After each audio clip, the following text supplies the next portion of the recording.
welcome to Family Preparedness, what attorneys working with immigrant parents need to know. I'm Belinda McCauley, Executive Director and CEO of the Beverly Hills Bar Association. BHBA's family law section is sponsored by White, Zuckerman, Worsofsky, Luna Hunt, LLP. Their firm provides a wide variety of resources to complete almost any project, large or small. They also provide traditional accounting and tax practice services. We invite you to contact them to discuss your specific accounting needs and learn how they can be of service to you. We really appreciate their support. I am honored to be here today to introduce our speaker, Sharon Balmer Cartagena. Sharon is the directing attorney of Public Counsel's Child, Youth, and Family Advocacy Project. BHBA is exceedingly proud to have founded Public Counsel in the 70s, and we welcomed this opportunity to once again lift up the great work they're doing right now. That's for immigrant families in particular, in terms of the topic of this webinar. Growing up in Reading, Pennsylvania, infamous for being the poorest city in the United States, Sharon saw up close how income inequality, housing and school segregation, school-based criminalization, and racial disparities and child welfare devastate generations of children, youth, and families. Since graduating from law and social work school in 2007, Sharon's represented children, youth, and families on a variety of legal issues, including family law, probate, guardianships, access to public benefits, education rights, and other legal issues that destabilize families and push them toward the door of child welfare.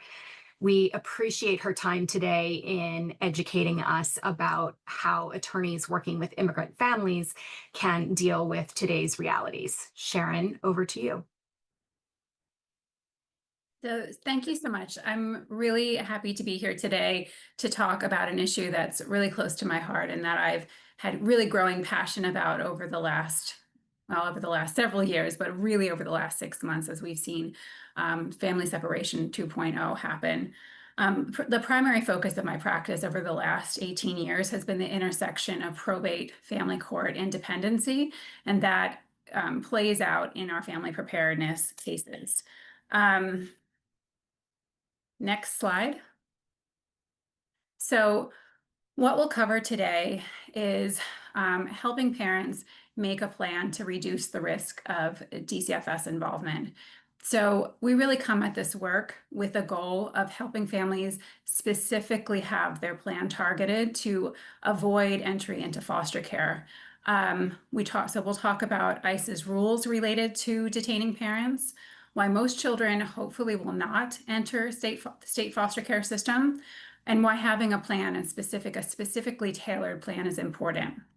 We'll then talk about short-term plans, which includes gathering documents and caregivers authorization affidavits, and then move to long-term plans, reuniting in country of origin, guardianship with a caregiver in the US, and what to do when parents don't agree.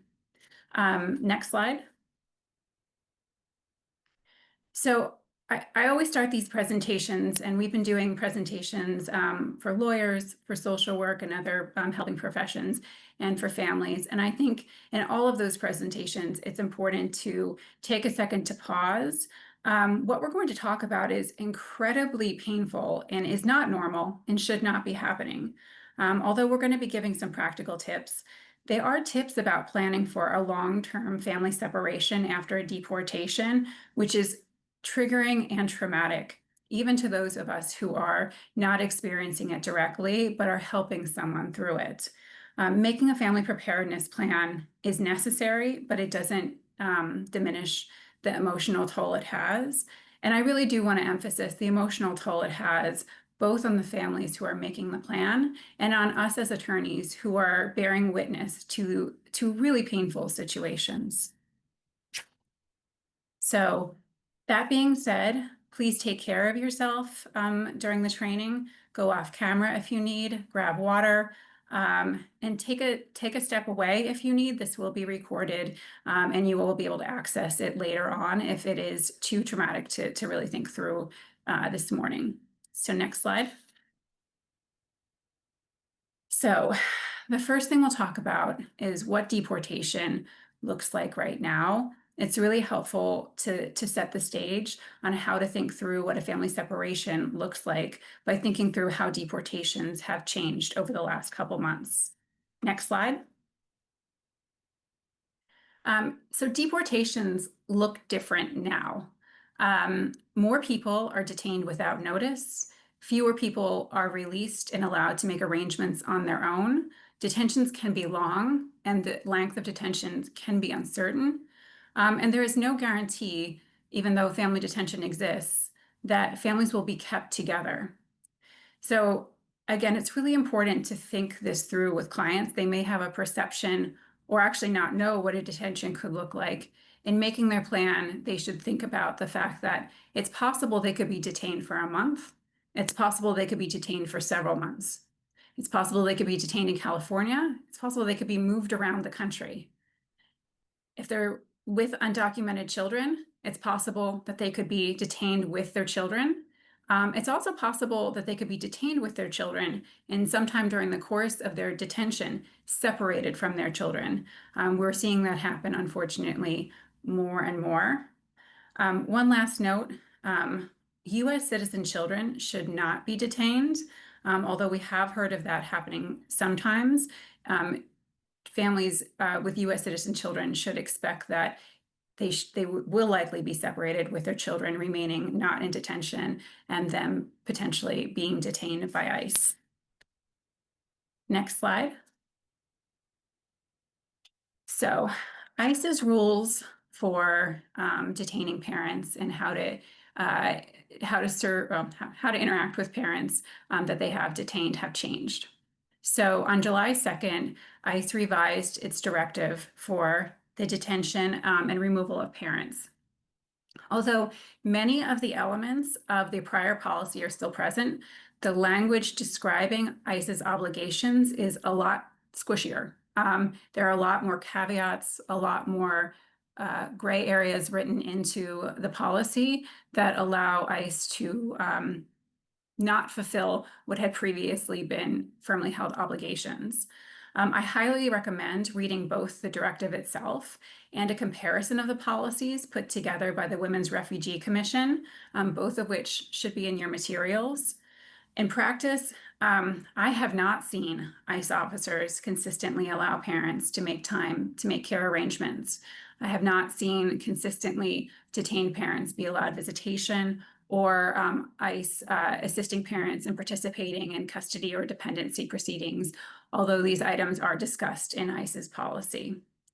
The new directive just really weakens protections and reduces ICE's obligations to facilitate family unity when they choose to even follow their policy.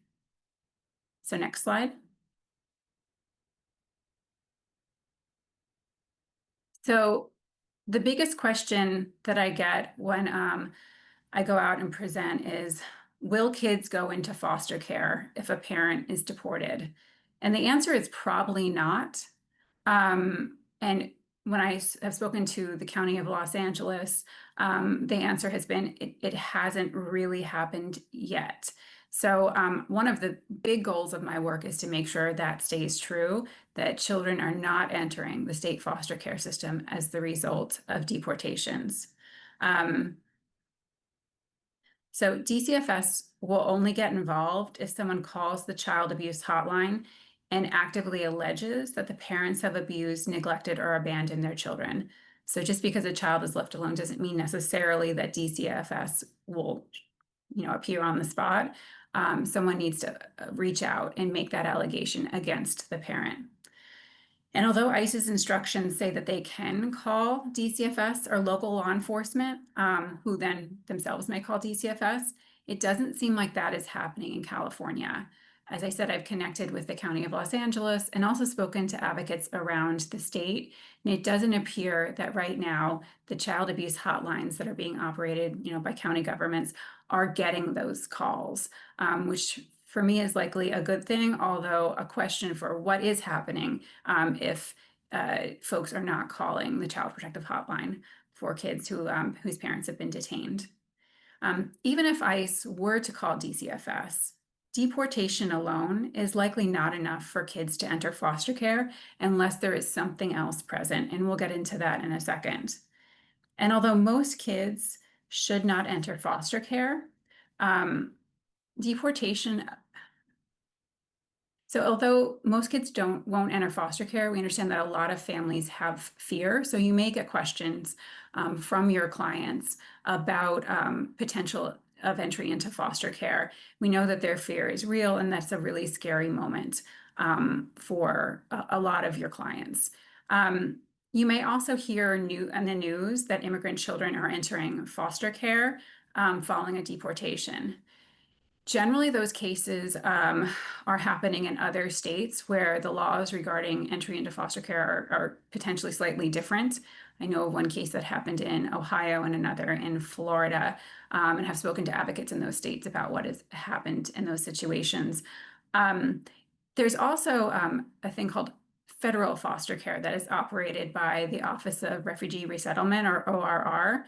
This is completely separate from state foster care, the County of Los Angeles, DCFS, or the Department of Social Services in Sacramento.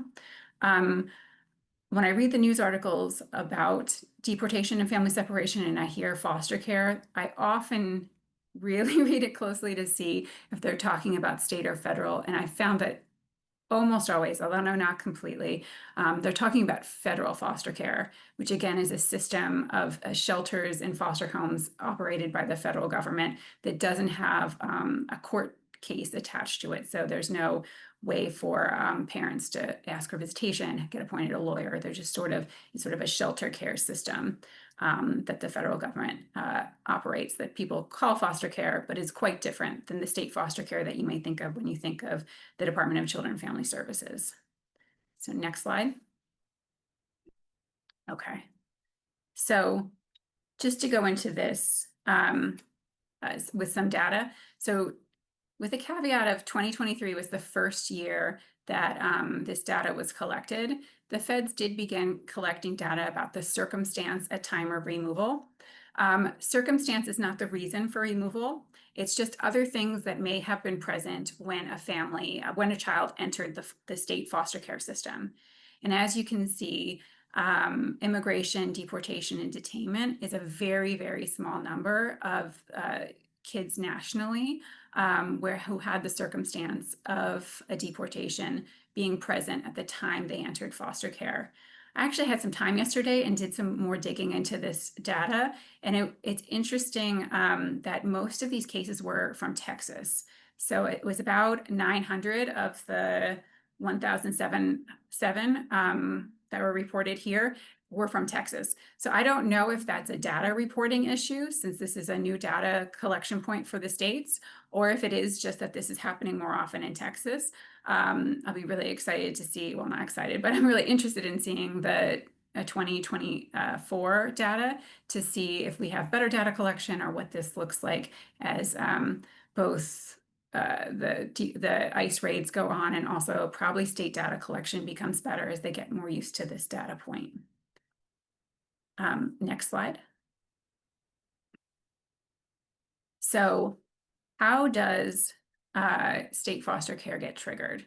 So I like to go through this because the biggest fear I've heard from my clients, at least, is a fear of entry into state foster care. And I like to try to reassure them by walking them through how foster care actually happens, because it isn't just that a parent is gone and then a child is sort of placed into foster care. There's a whole legal procedure that the county government and the dependency court goes through in order for a child to end up in foster care. So to trigger a state foster care case, first an allegation has to be made to the child abuse hotline. So someone has to call the child abuse hotline and say, I allege that the parent did X, Y, and Z. Most calls are from mandated reporters, although not all are. After the call comes into the hotline, there's an investigation. So the hotline reviews the call, screens some calls out. So if you're calling about someone who's over 18, or you're making an allegation that doesn't rise to the level of abuse, neglect, or abandonment, the hotline will screen the call out and not do an investigation. Most cases are screened in, and so if the case is screened in, the hotline will send an emergency worker out either very quickly or within 5 days, depending on the allegation, to interview the parent and child. or the caregiver if the parent is no longer available due to a deportation or some other reason. Investigations can be unfounded, inconclusive, or unsubstantiated.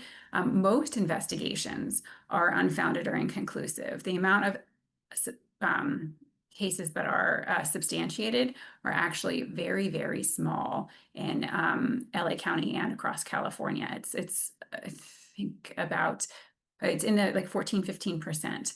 So you'd say most do not go that route.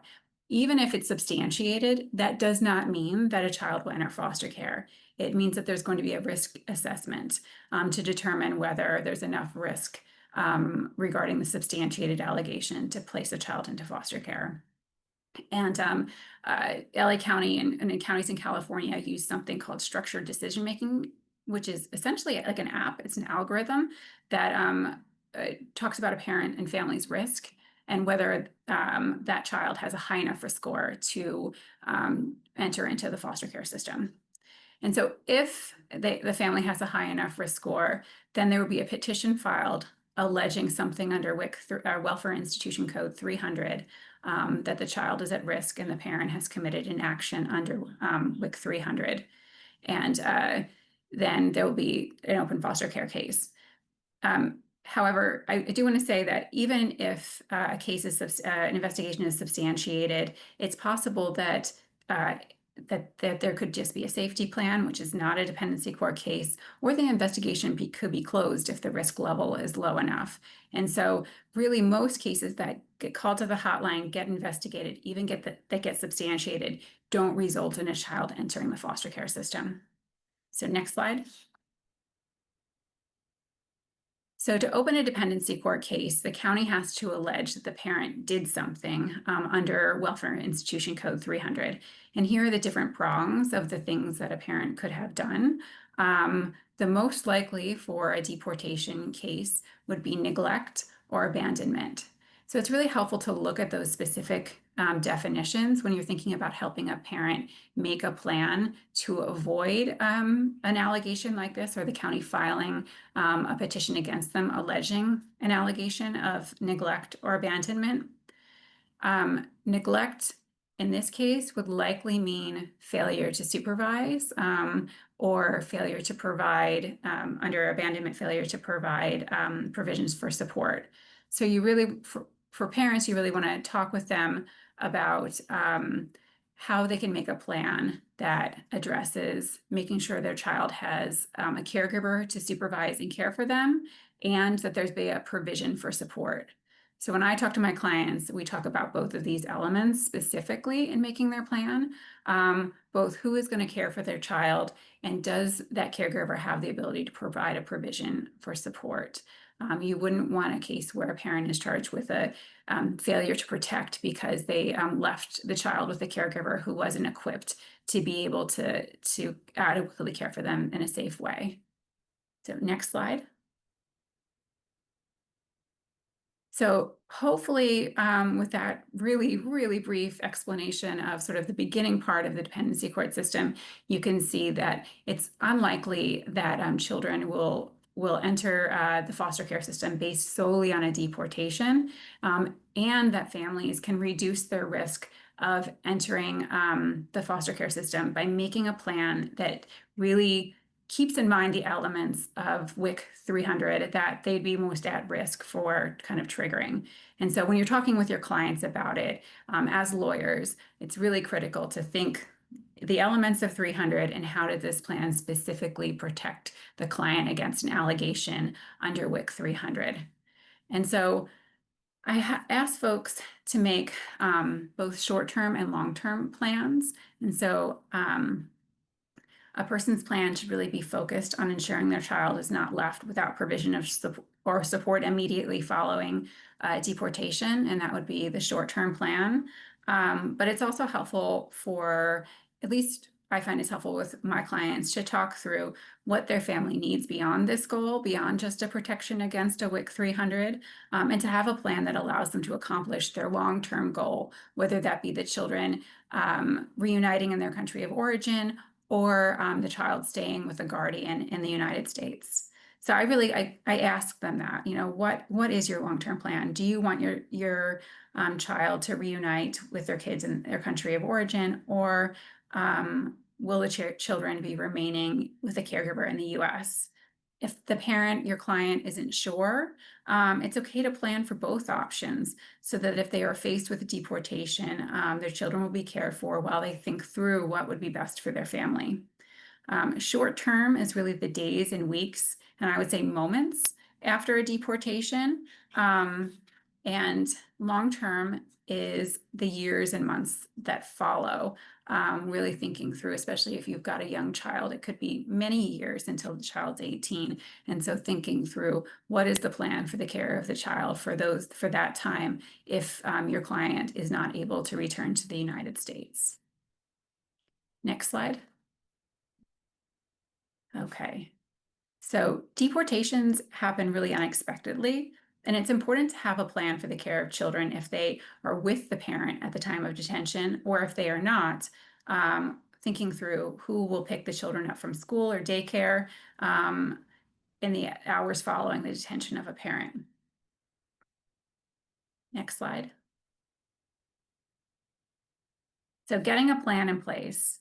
Parents should talk with the potential caregivers, talk with their children about the plan, and we have some great tip sheets that this organization called Corazon Norte develop about how to talk to children about potential separation.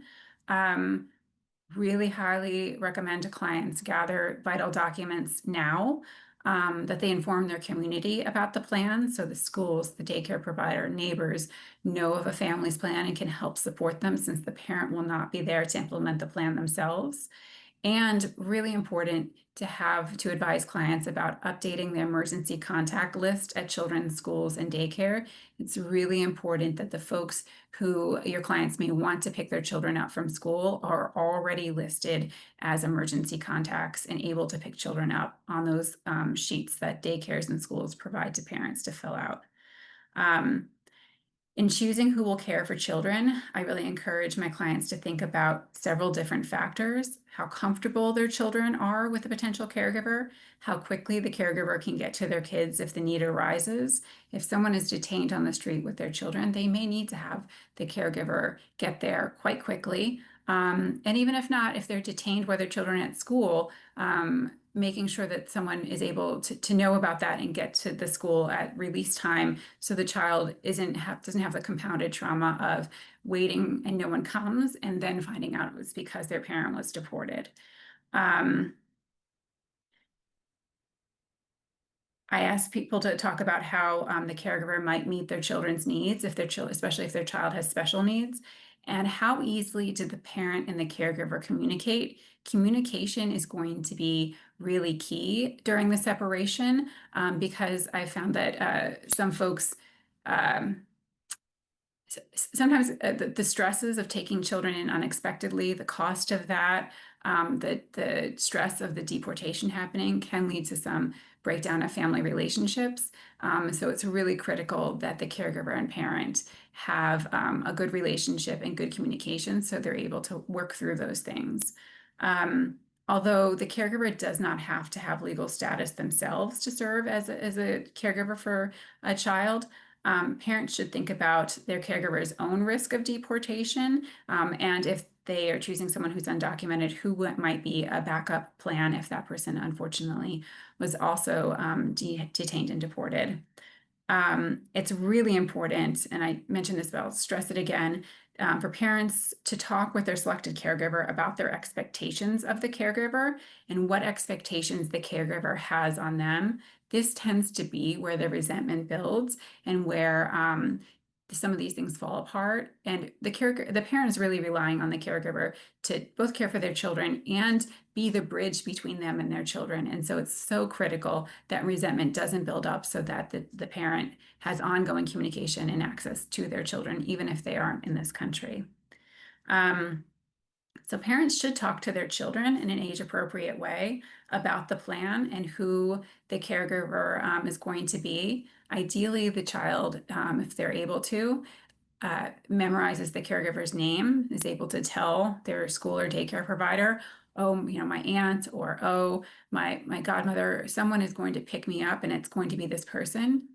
Really ideally is if the child can memorize the caregiver's phone number so that if for some reason the parent hasn't updated the emergency contact list, the child can tell the school or tell whoever they're with, you should call my aunt so-and-so, this is their phone number. I have a 10-year-old who I'm working on having him memorize our phone number. I know how hard that is, but it is really, really critical that the children try to memorize the caregiver's phone number. This is another touch point with the Department of Children and Family Services, where if the school or the daycare provider aren't sure of who's supposed to pick up the child and can't get in touch with the parent, that might be a situation where DCFS is contacted. Parents should also memorize the caregiver's phone number. If they're detained and allowed a phone call, that should be a person that they call right away if they're not allowed to make that call while ICE is detaining them and they still have their phone. And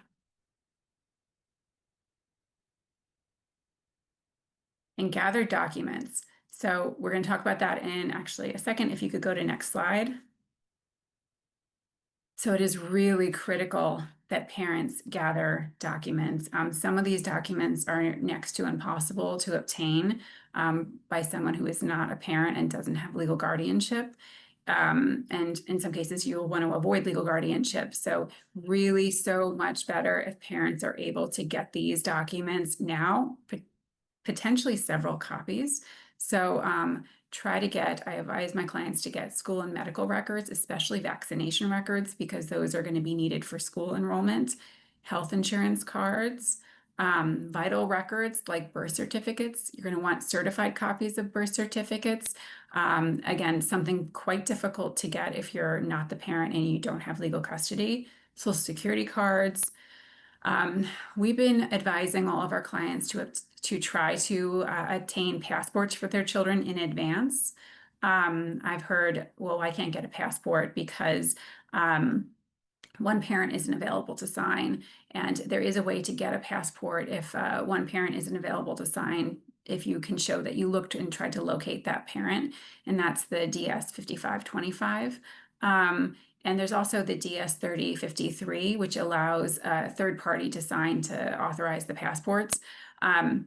So they're forms that they can be used. They do delay things. So if folks can get passports with both parents' signatures appearing in person to do so, they should do that.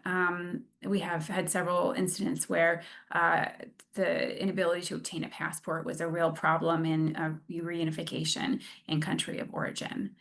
And caregivers affidavits. So next slide. So everyone should have a caregiver's affidavit. This is a California form. It's a legal tool laid out really specifically in Family Code 6550 that allows a caregiver to consent to school enrollment and consent to medical care of a child that is residing with them. So this is something that the caregiver would have ready, and they would sign it once the child comes to live with them. They can't really sign it in advance because they'd be declaring under penalty of perjury that the child is living with them, and that might not be true. And so you would want to wait to sign it until the child is actually residing with the caregiver, but really important to have this ready. Because it is what helps a caregiver make some important basic decisions while the parent is thinking through their long-term plan.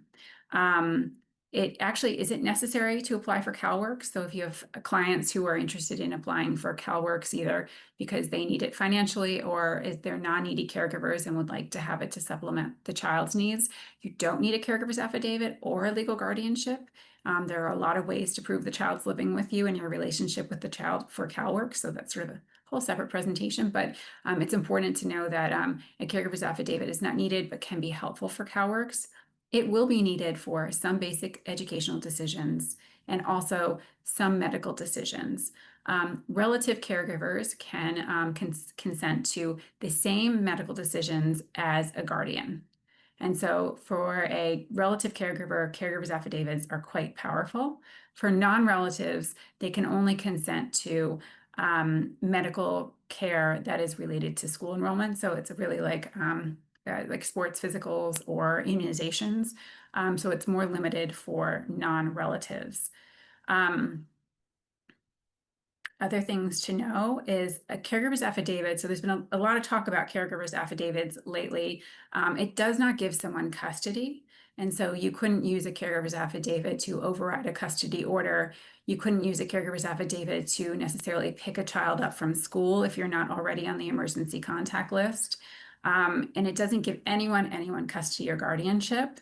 And so a caregiver's affidavit is still really important for those two things that it does do: allow for school enrollment and some basic decisions around schooling, and allow for consenting to medical care.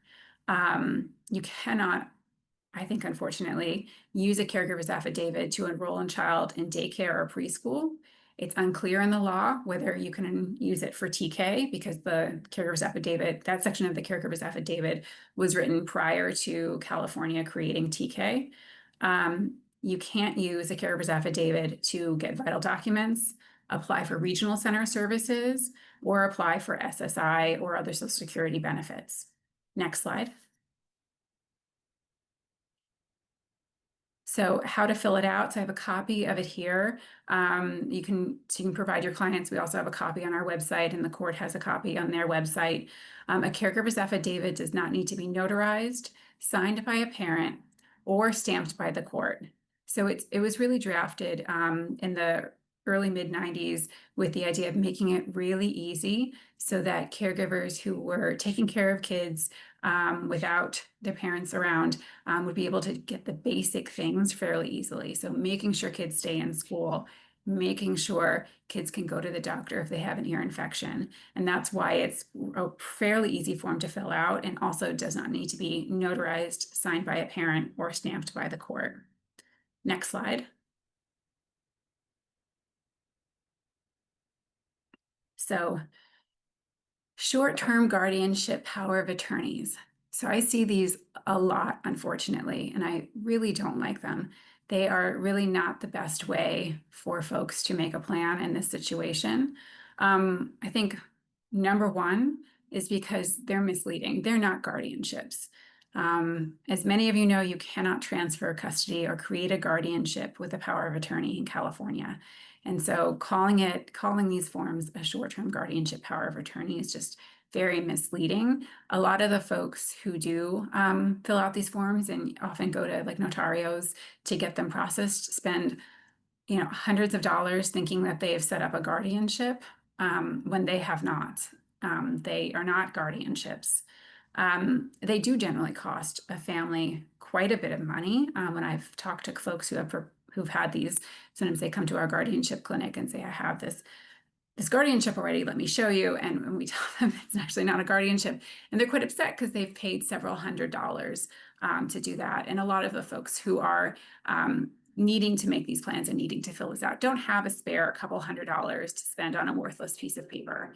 And so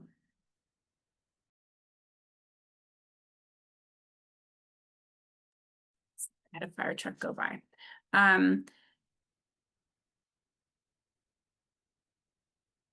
They really don't often, so once you get past the guardianship part, they also don't really provide much more authorization than a caregiver's affidavit. They sometimes are actually just caregiver's affidavits with short-term guardianship language slapped on top.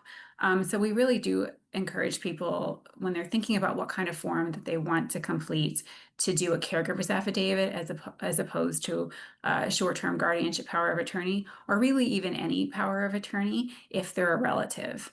Caregivers affidavits really cover what most folks are going to need, rather than particularly this kind of power of attorney. Sometimes I also see written into these a nomination of guardianship. That really does worry me, because some of the folks I've talked to don't understand what they're agreeing to when they're filling out a nomination of guardian. And so I worry that when folks are completing what they think is a short-term guardianship power of attorney, what they believe is it's going to allow someone to make decisions for their child during their absence, and don't understand that when it's not a guardianship, and then two, a nomination of a guardian is a very serious decision to make, and it does, a guardianship does result in a parent's rights being suspended. And so making sure that folks really know what they're signing if they're signing something like this. For non-relatives, this actually not a short-term guardianship power of attorney, but a power of attorney or some other written authorization actually may be needed because for non-relatives, a power of attorney or a caregiver's affidavit can be somewhat limiting. And so I've had clients who very much think their caregiver is a relative because it's the godmother or it's the second cousin. And that doesn't quite fit the definition of relative under Family Code 6550. And so for those folks who are picking someone they're very close to, but may not be legally a relative, it may be helpful to have a writing in addition to the caregiver's affidavit, specifically having authorization under Family Code section 6910, which is the way to allow any adult to consent to medical treatment, specific medical treatment, or and Government Code section 7579, which goes into allowing a surrogate to make some educational decisions for a child. This might be especially important if you have a non-relative as your chosen caregiver and a child with special needs, special education needs. It can be really useful to have a separate writing with both of these codes. We have some forms we've developed that aren't power of attorneys, but are just specific authorizations under these specific code sections that non-relatives could use for these specific consents. These would have to be prepared in advance because these do require a parent signature. Next slide. Okay, so long-term plans. Next slide. So we talk with our clients about reunifying in country of origin. This was actually not something that came up during the first Trump administration. We didn't have folks asking us questions about how do I reunify in my country of origin. I would say that that's changed pretty dramatically over the last 6 months. We've had probably when I do presentations for families, maybe half of families are talking about the possibility of reunifying in country of origin or having children join them in their country of origin. And so I make sure that folks understand that this isn't maybe as easy as folks may think. It's, in my experience, quite difficult, even when everyone agrees, to plan through the logistics of what it would mean to have a child join a parent in their country of origin. And so making sure that folks really understand that and the need to have a really specific plan if this is their goal. The first thing I ask clients is whether they have existing family law orders. This should be a huge red flag for you all if they say, oh yes, I have sole custody issued, out of a court in Los Angeles County. Many folks, at least the folks that I interact with, who have sole custody orders often believe that the sole custody orders give them the permission to move out of the country without the consent or even notice to the other parent, even if the other parent has substantial visitation. And so this is the first question I ask is, have you been to family court in LA? As many of you know, because I know this is the family law section, you cannot just, sole custody does not allow you to just pick up and leave with no notice or consent of the other party. And if many of the folks do not realize that they may be looking at a move away request. And so really thinking through this with clients, if they say, oh yes, I've been to family court in LA. Okay, well, let's take a second and talk to a family law lawyer if you aren't one yourself, connecting the client to a family law lawyer. Parents should not consent to a guardianship if their goal is reunification. A guardianship, once issued, does suspend their parental rights, and it becomes up to the guardian and the court to determine whether relocating to the parent's country of origin is what's best for the child. And so in these cases where the parent is sure that this is their goal, or even thinks that it may be their goal, they should likely not do a nomination and consent for guardian. They may want to think about whether this is an option and have the form ready, but maybe not sign it until they're really sure that that's what they want to do. And as probably many of you know, you can file a guardianship without a nomination of guardianship. So if they change their mind and they can't consent to the guardianship later on, the caregiver can still file for guardianship and just provide notice to parent, or parent can, sign the consent in country of origin and mail it back. Parents need to think through who will care for their children until they can reunify. So I have a really specific conversation with my clients about, you may be in detention for a month, 2 months, 3 months. Who can care for your children during that time, ideally with a caregiver's affidavit? Who can travel with children? Sometimes folks that I represent will have the ability to find someone who can care for the children, but they don't have anyone with legal documentation that could travel out of the country and then back into the country. So do they have someone who is able to travel with the children?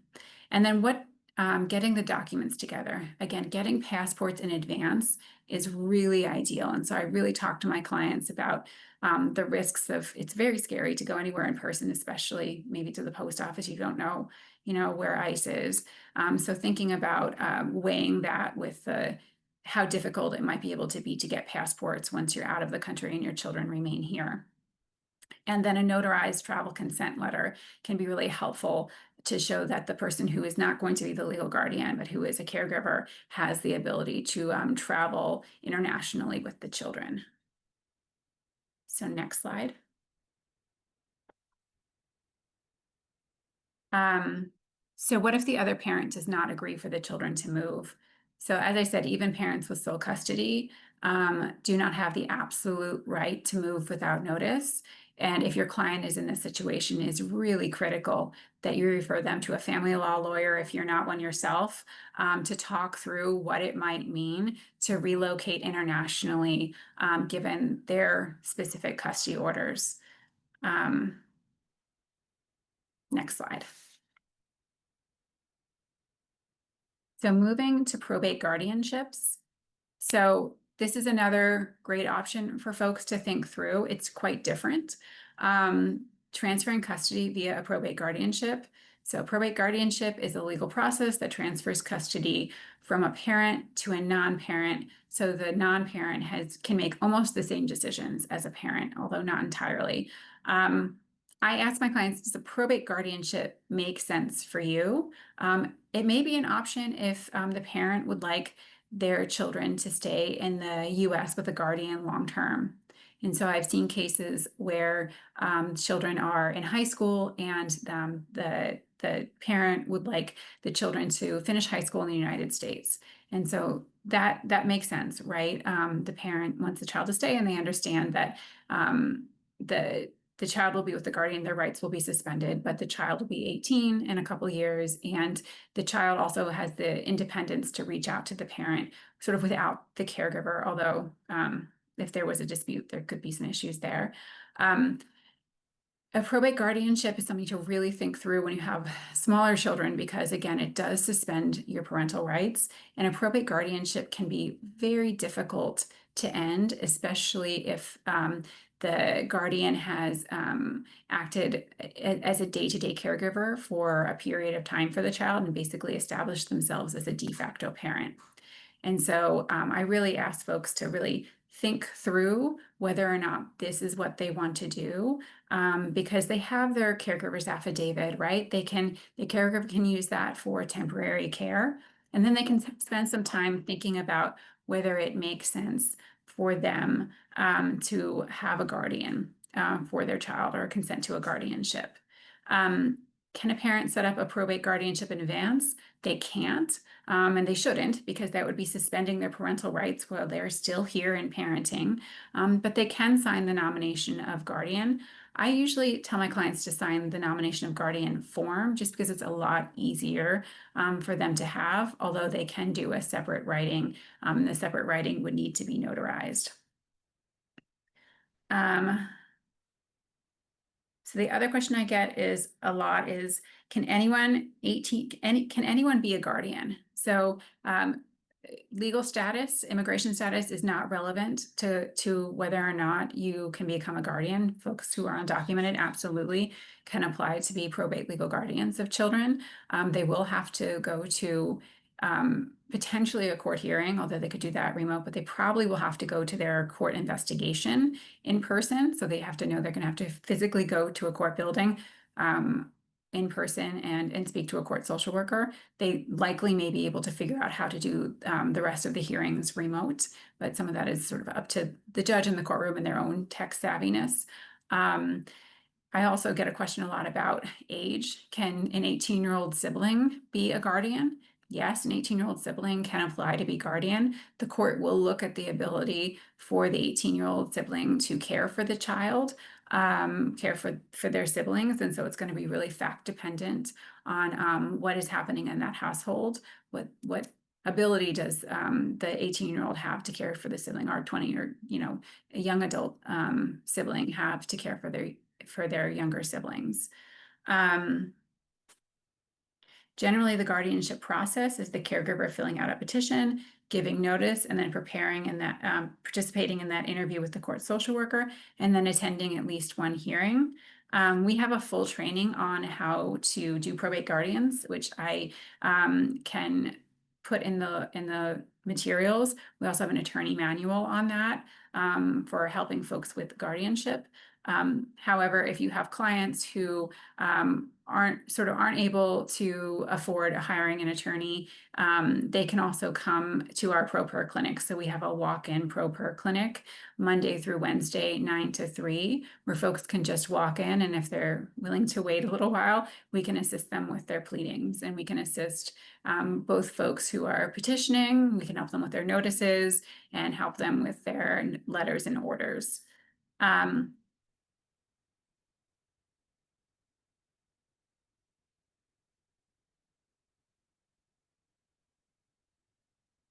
So if the court doesn't believe that a caregiver is appropriate, the court can refer the case to DCFS.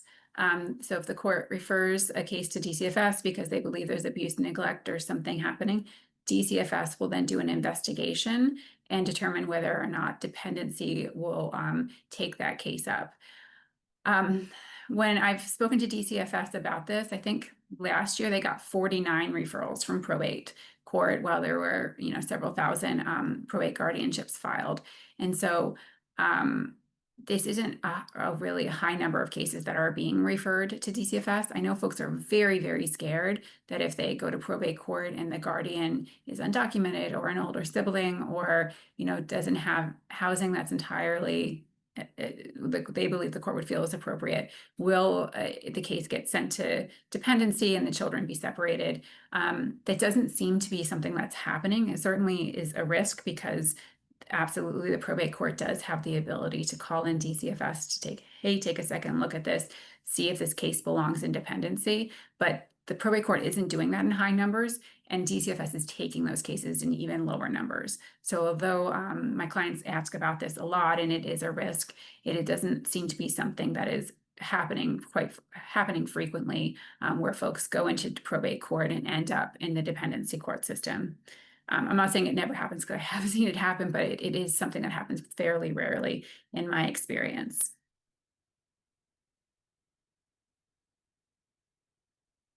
Next slide. So this is the nomination of guardian form. There's a Spanish version that exists for informational purposes only. So I usually provide folks with both the English and the Spanish so they know what they're signing. And the nomination of guardian form allows a parent to suggest who they would like to serve as their child's guardian if they are absent. These nominations can be done in advance. I know people really, really want to feel like they're doing something in advance in addition to making their plan. So if they're sure that guardianship is where they want to go, nominations can be done in advance. The caregiver would just take the nomination to the probate court when they're filing for guardianship and include it in their filing packet. If a parent isn't using the court form, they can nominate a guardian and use a writing instead. That writing does have to be notarized. They should include the reason. We are working on a bill, AB 495, that talks about an expansion of joint guardianship, which would specifically allow a caregiver to share custody with a non-caregiver, and particularly calls out because a parent has been deported. That hasn't passed yet. We don't know if it will, but I would encourage folks who are thinking of nominating a guardian to put a reason there, because there could be a possibility of having an easier triggering new law that would make it easier for them to terminate should they be able to return to this country after the deportation. Parents should know that the court should give the parent's nomination due weight, but that the court does not have to completely follow the parent's nomination. So people are often surprised to hear that. They think that, well, I chose a caregiver, the court's going to go with my caregiver. And certainly the court needs to really consider the parent's choice of caregiver, but we have certainly seen cases where the court there's a competing petition filed by usually another relative, and the court looks at both petitions and ends up not appointing the person that the parent nominated. And again, that once a guardianship has been established, a parent's rights are suspended. And I just reiterate this a lot because I hear so often that you can get a temporary guardianship in California.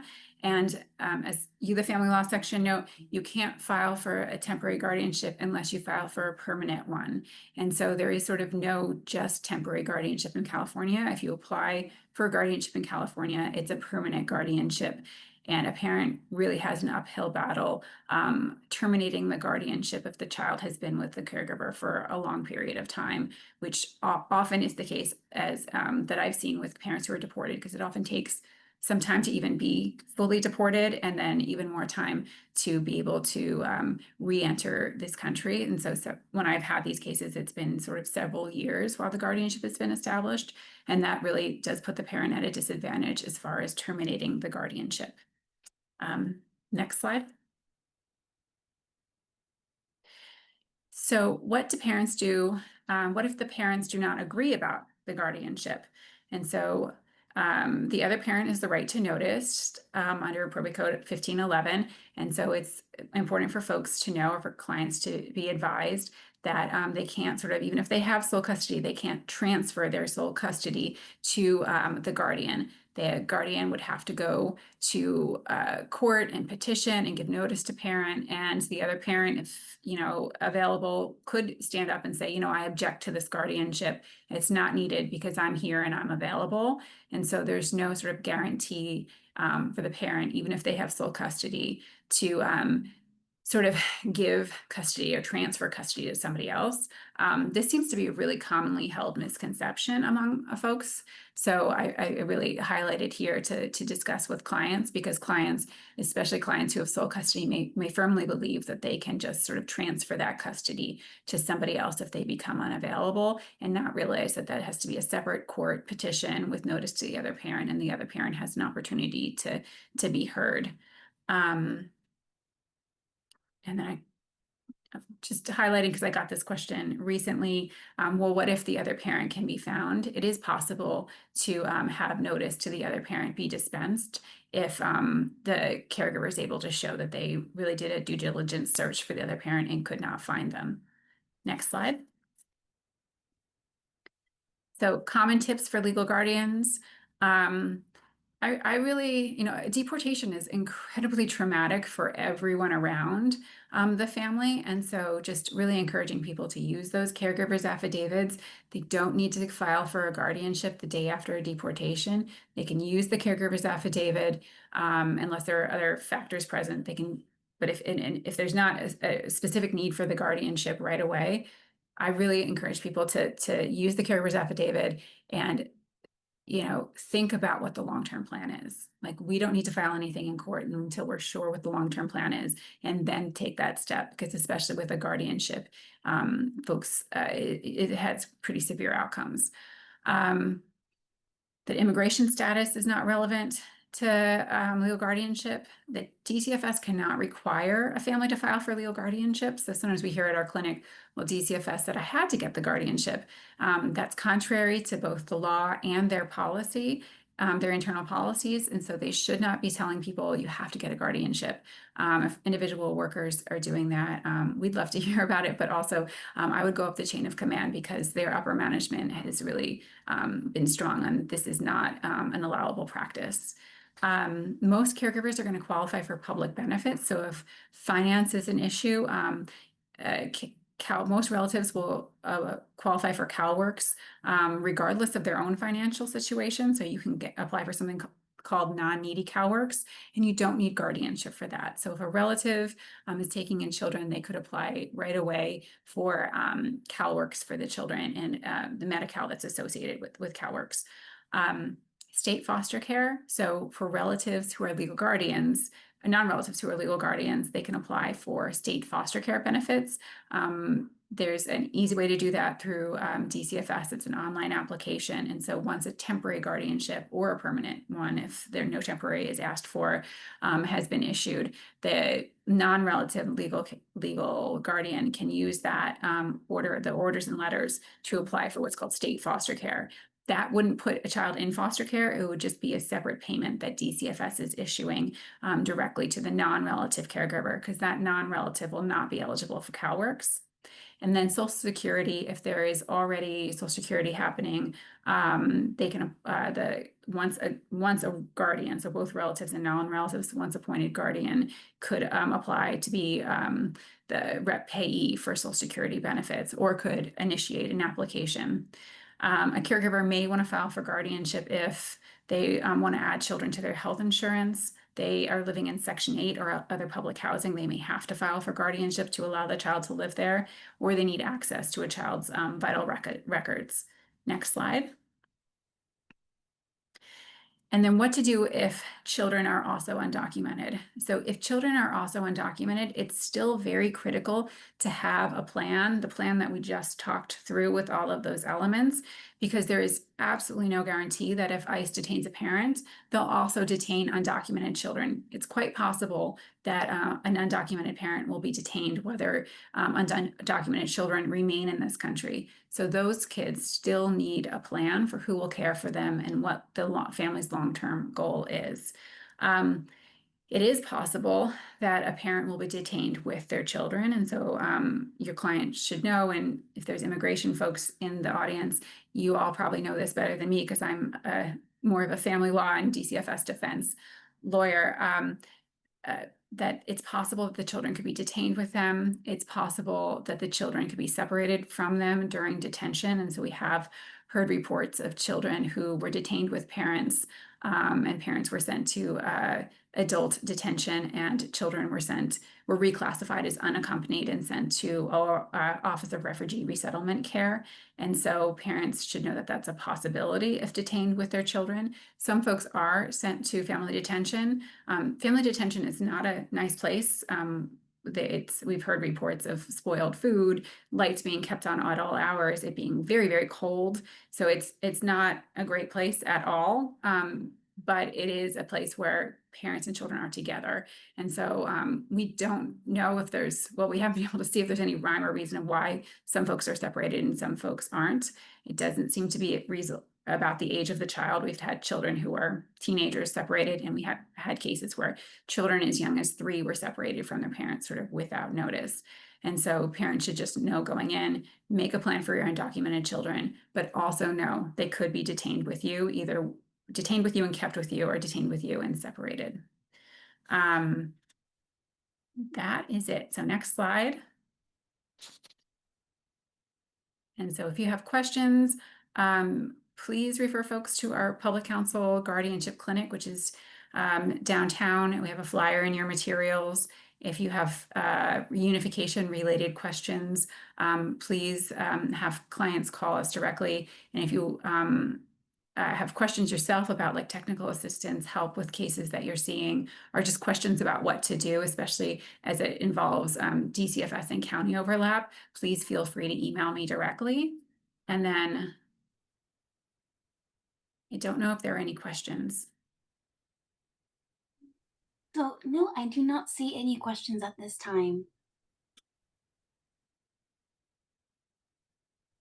Great. Sharon, thank you so much for this informative presentation. We truly appreciate you speaking on this topic to our members, and I hope our attendees enjoy the rest of their afternoon. Thank you.